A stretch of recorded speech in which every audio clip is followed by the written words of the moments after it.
So picking the card that's right for you.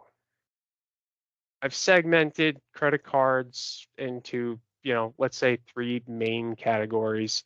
You've got your cashback cards.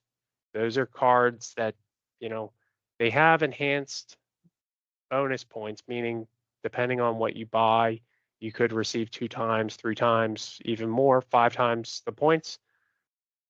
But generally, the rewards are converted to cash, and every point is equivalent to 1 penny.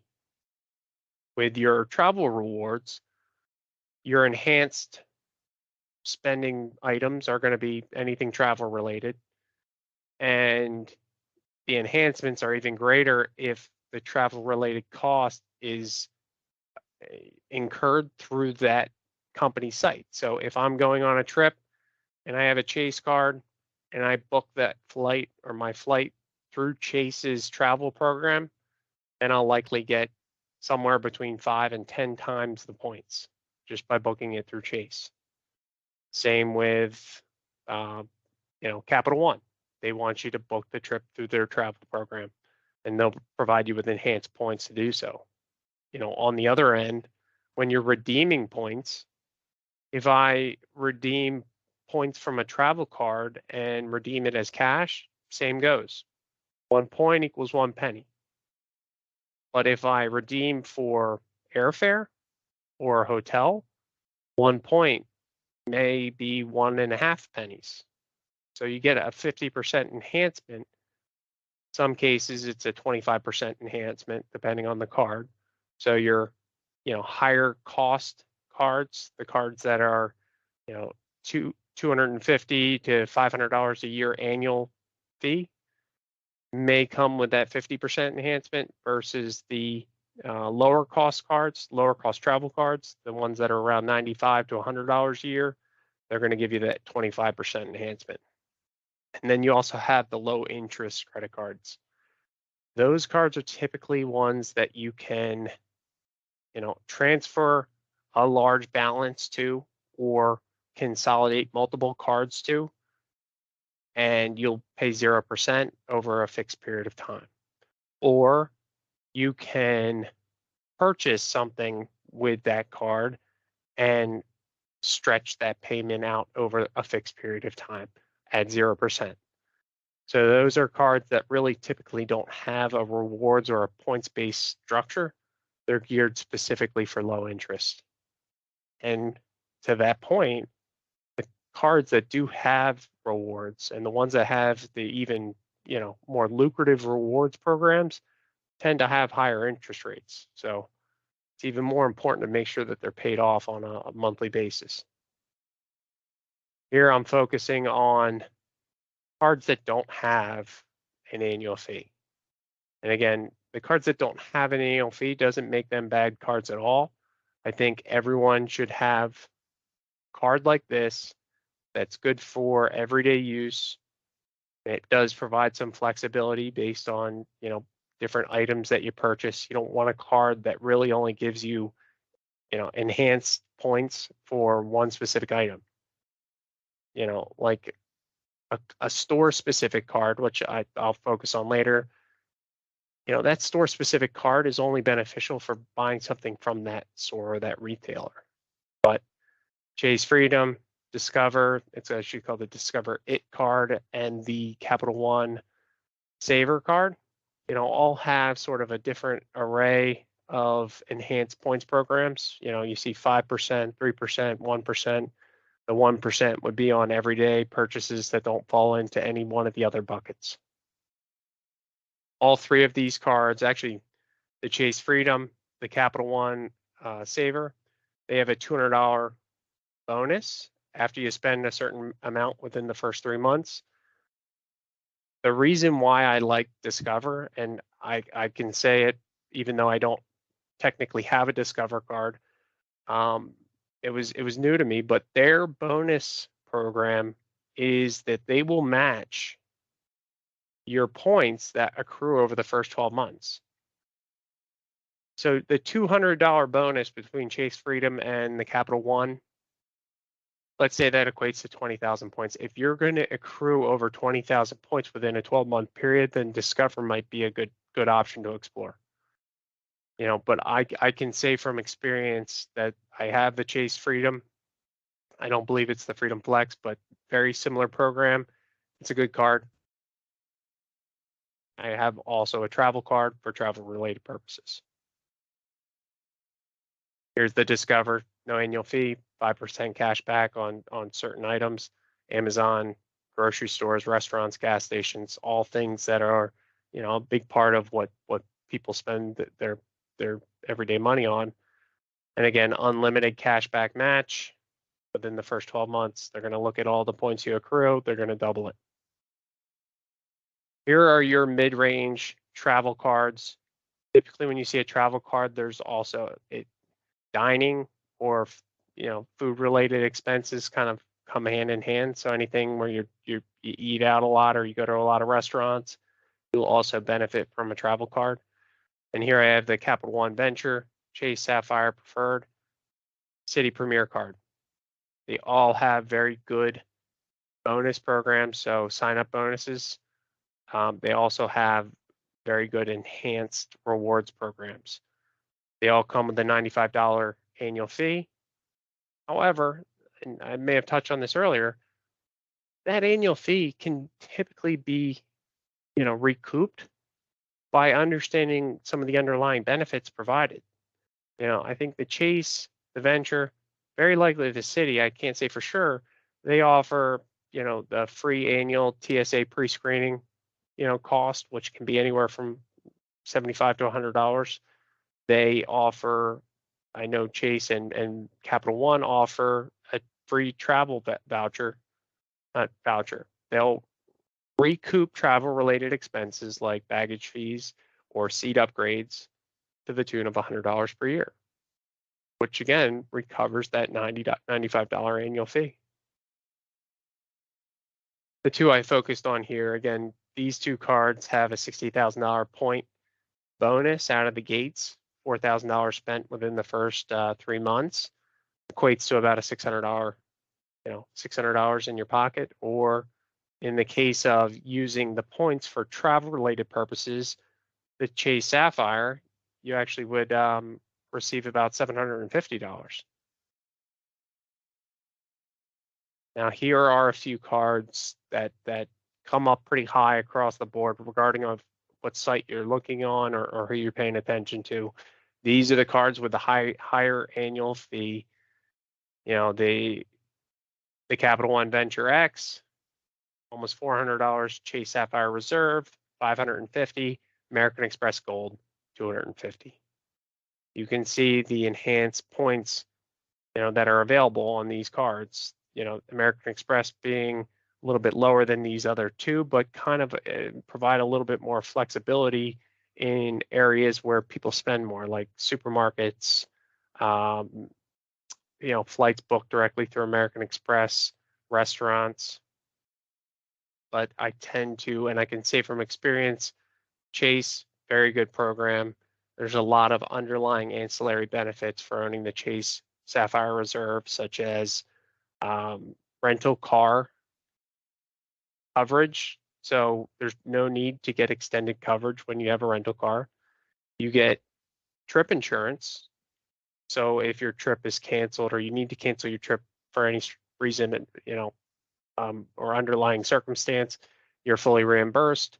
If you have a layover flight and because of delays, you have to incur your own cost to put yourself up in a hotel, they'll recover costs associated with that, minus anything that the airline might provide. Baggage related insurance. So if your bags are lost in transit or destroyed or damaged, they'll recover costs associated with that.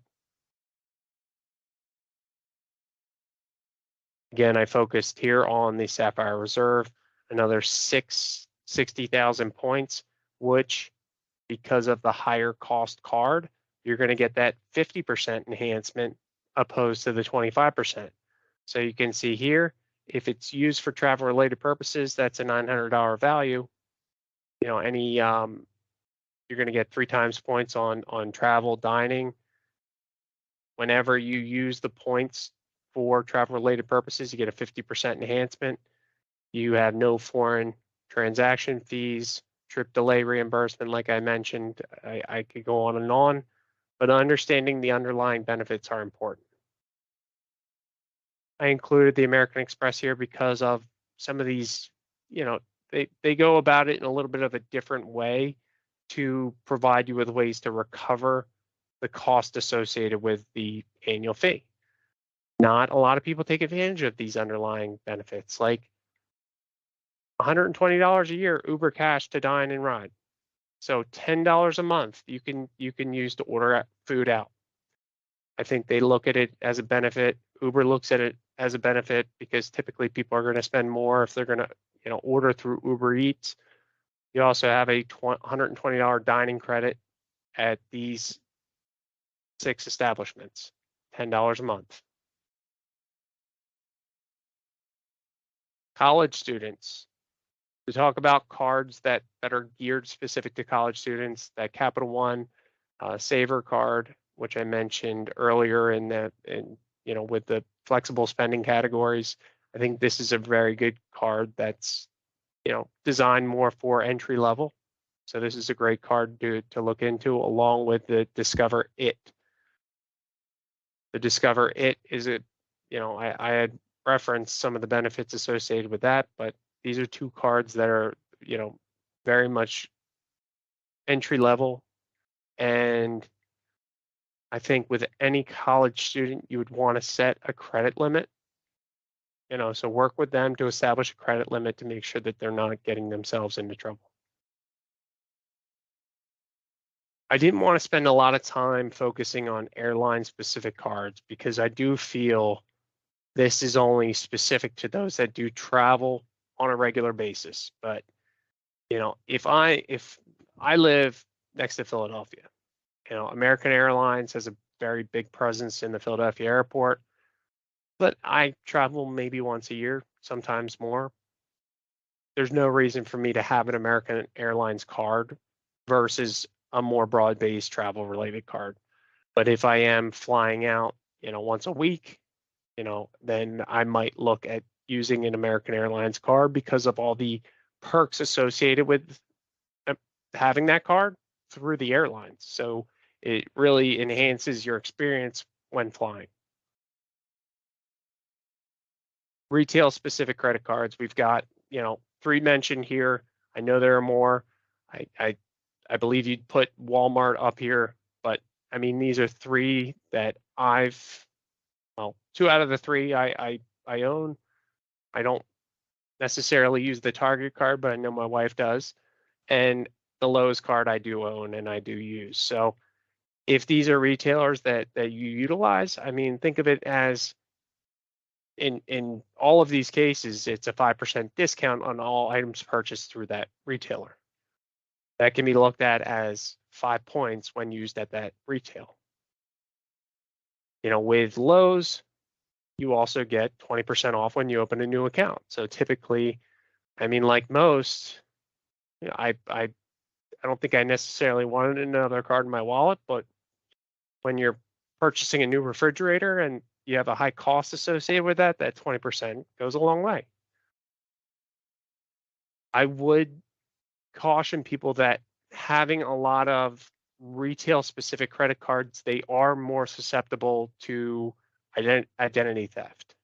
So you have a situation like where Target, and I don't think Target has I believe they have come across it, but not recently, but Target has a security breach and a lot of, sensitive information is taken and, pushed out on the web, and that could get into people's hands and, cause issues down the road. With Lowe's, I experienced this with actually a client where the client had identity theft because an individual had his social, had his specific information, was able to walk into Lowe's without identification, but provide them with just his, social security number, date of birth, and some other information. And they were able to charge items to his credit card without having a physical card and without having a physical ID. So that's something that, again, I don't think all retailers operate that way, but I know a few that do, and sometimes it's convenient when you don't have the card with you, but other times it can be a headache when you find out that you have $10,000 out on your Lowe's card and you haven't used it in months. So in recap, some of the things I talked about, I want to kind of refocus things. Sign up bonus, it's one of the main reasons, along with the ongoing rewards or point system. It's one of the main reasons we use credit cards, in general. And I say that because we wouldn't, and I think I mentioned earlier, without the points or the rewards, we might use cash. No, we'd probably use a debit card, which is just like using cash. It's without having to carry cold hard cash on you. But the rewards programs, understanding the programs, using them to their fullest potential. Like I said, the one travel card provided me with full coverage with a rented car rental. Without knowing that, I'm spending a couple $100 when I rent a car for a week on vacation. So it pays for that annual cost. And so I really feel that a mid-range travel related card pays for itself if you go on one trip per year. If you go on more than one trip per year or fly more than once a year, the higher end cards are worth it. They're worth the annual cost. So sign up bonus, very important. I talked about the strategies where a married couple might, add each other on. They get their own separate cards, add each other on at a later date if they use cards from the same issuer. Bonus categories, again, some cards have bonus categories that rotate. Some have fixed bonus categories. Some have a bonus category that you can choose from, and it might be defaulted to gas. But if you want to switch it to grocery, you can. So that's why I say having multiple cards is beneficial. And I know individuals that may have 3 cards and they manage those cards very well. And they know what card they're pulling out of their wallet based on whatever it is that they're buying at that time to maximize the points. Point redemption is also important because not every point is worth a penny. In some cases, 1 point can be worth, a fraction of a penny if redeemed for cash. But if redeemed for travel, it's worth more than a penny. So understanding that structure is uniquely valuable. Store specific cards, I think they have a place, but make sure you're paying close attention to them on a month by month basis. I wouldn't necessarily just set it to have it pay the statement balance and just never log in to look at the account. You can go into any one of these accounts to set alerts so that if a charge is made above a certain dollar amount, you're notified. Doesn't mean it declines the card. It just means you're notified. You could also have it set to a threshold where it declines if a charge is made above $100. But I think the more you kind of manage the situation, the better. And if there's ever a question in your mind, you can always put a notice with the credit bureau, and you'll be notified anytime somebody puts out or tries to receive a credit card that's using your information. Children, young students, think there's absolute value in adding them as an authorized user to teach them about the responsibilities of a credit card. What you can do is you can actually set thresholds on that authorized user card, to protect yourself. You could also potentially, use that card with them when you're purchasing certain items, simply to build up that usage history. But it's important to make sure that that's a card you are paying off, because you don't want to start that usage history, but then also start, the other ancillary factors that could affect their credit score. Here are some resources. We'll have this posted. If anybody has any questions, myself, the team, we're always here. I did a lot of research kind of leading into this. We came from an environment, some may call it a captive environment. I didn't call it a captive environment, but we came from a place where a client came to us with a need, like a credit card or an auto loan, and we could provide them with one option. We're now in a world where we can provide many options. It's very open. We're not benefiting, we're more advice driven. So it's to say that, the reason why certain retailers or certain institutions may not have come up when reviewing this information is because a lot of their benefits are through enhanced rewards when you actually bank through them. I don't think many people appreciate that, but to each their own. If you have any questions, concerns, don't hesitate to reach out. We're here for you. And again, I'd like to thank Anita for bringing this idea to our attention.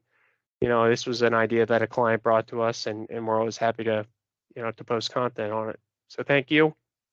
Take care. We'll talk to you soon. Thank you for watching our video. Please remember to subscribe to our YouTube channel. Look at our links below for ways of getting in contact us, and message us if you'd like us to add you to our monthly newsletter.